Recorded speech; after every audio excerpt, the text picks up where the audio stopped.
তোমরা জানো যে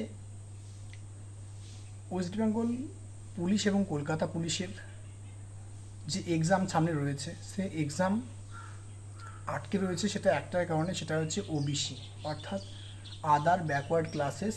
এই গোষ্ঠী সম্প্রদায়ের কে নিয়েই যে সমস্যাটা হয়েছে, সেটা নিয়েই আজকে এতদিন ধরে কলকাতা পুলিশ বলো বা ওয়েস্ট বেঙ্গল পুলিশ বলো বা WPSI বলো, আগামী দিনে যে পূর্বে এক্সাম রয়েছে, এছাড়াও ওয়েস্ট বেঙ্গলের পিএসসি দপ্তরের তরফ থেকে যে সমস্ত এক্সামগুলো আটকে রয়েছে, তার মূল কারণ একটাই, সেটা হচ্ছে ওবিসি সম্প্রদায়কে নিয়ে সমস্যা।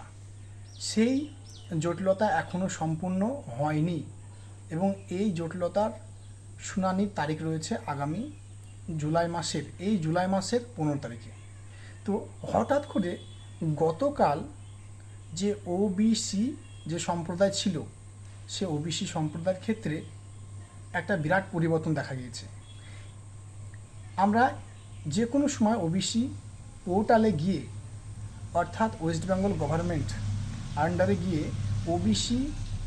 ওবিসি যে পোর্টাল, সেই পোর্টালে গিয়ে আমরা আগে সার্চ করে দেখলেই দেখতে পেতাম যে ওবিসি এ এবং বি দুটো তালিকা ছিল। কিন্তু গতকাল থেকে এখানে সম্পূর্ণ এটা চেঞ্জ হয়ে গেছে। গতকাল থেকে ওবিসি পোর্টালে গিয়ে তোমরা সার্চ করে দেখবে যে এখানে ওবিসি এ বা বি যে আগে উল্লেখ ছিল সেটা নেই, সেখানে শুধু ওবিসি শো করছে, অর্থাৎ দেখাচ্ছে শুধু ওবিসি। তার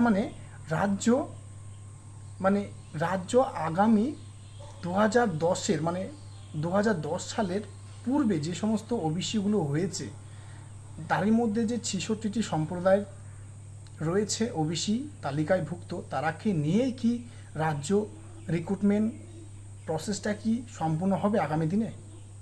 আমার তো মনে হয় সেটাই হতে চলেছে। তো এখনও সেটাই কনফার্ম না, এটা সম্পূর্ণ নির্ভর করছে সামনে 15 তারিখ, অর্থাৎ জুলাইয়ের 15 তারিখ। আজকে 4 জুলাই, আজকে একটা হিয়ারিং ডেট রয়েছে।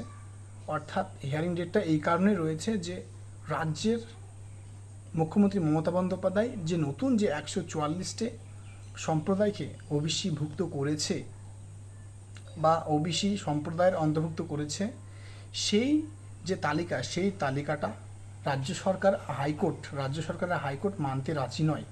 সেই পরিপ্রেক্ষিতে একটা নতুন ডেট দেওয়া হয়েছে, হিয়ারিংয়ের ডেট, সেটা হচ্ছে 4 জুলাই, আজকে সেটা।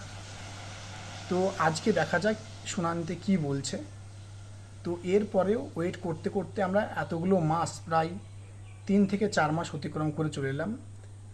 তো আর আমাদের হাতে বেশি সময় নেই, তো সেই সময়টা একদম পার হয়ে চলে এসছে। তো আগামী 15 জুলাই আমাদের সম্পূর্ণ বিষয়টা জানতে পারবো। সুপ্রিম কোর্টে যে রায় হয়েছে, সেই সুপ্রিম কোর্টের রায় কি সেম প্রসেসটাই কি মেনে নেয়, যে 66টি সম্প্রদায়কে নিয়ে কি রাজ্য রিক্রুটমেন্ট প্রসেস কমপ্লিট করবে, না এখানে 144টি যে নতুন সম্প্রদায় রয়েছে ওবিসি তালিকাভুক্ত, তারাকে কি অ্যাড করা হবে কি হবে না, সেটা সম্পূর্ণ ক্লিয়ার হয়ে যাবে 15 জুলাই।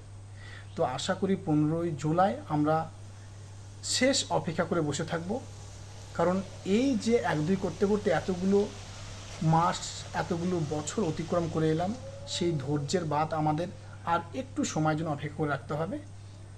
আশা করি 15 জুলাই বিষয়টা ক্লিয়ার হয়ে যাবে যে এতে ওবিসি 144টি সম্প্রদায় থাকবে কি থাকবে না।